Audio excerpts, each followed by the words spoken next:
Ce chiffre étonnant maintenant, on pensait que les scandales à répétition concernant la viande de cheval avaient mis un coup d'arrêt à la consommation de ce produit. Eh bien pas du tout, c'est même plutôt le contraire.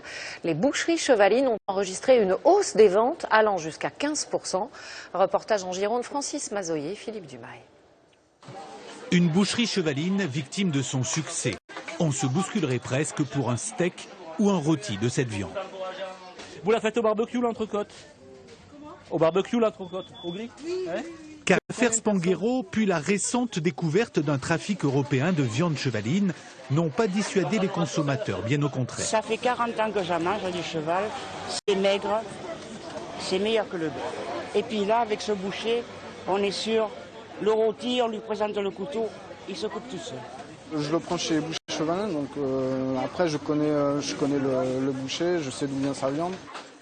800 boucheries chevalines traditionnelles en France représentent 50% de ce marché de niche. Leurs ventes ont augmenté de 15% ces derniers mois.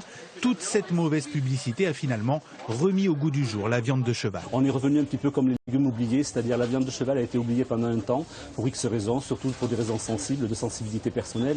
Mais effectivement, il y a toute une génération qui est revenue vers nous, et surtout les jeunes. Voici l'un des rares restaurants à Bordeaux qui propose du cheval à la carte. Une viande riche en fer et peu grasse. Dans cet établissement aussi, l'affaire Spanghero a éveillé la curiosité des clients. Ils ont voulu découvrir des morceaux de cheval, peut-être qu'ils ne connaissaient pas. Et donc on a fait à peu près 25% de côte de cheval en plus depuis cette affaire. Une fois qu'ils ont goûté, ils deviennent des adeptes, ils en prennent régulièrement. Malgré tout, certaines réticences ont la vie dure. Quand j'étais enfante, je faisais du cheval. Je ne peux pas imaginer à manger un cheval. En 40 ans, la consommation de cette viande a été divisée par 5. Toute une filière se réjouit donc de ce retour en grâce dans nos assiettes.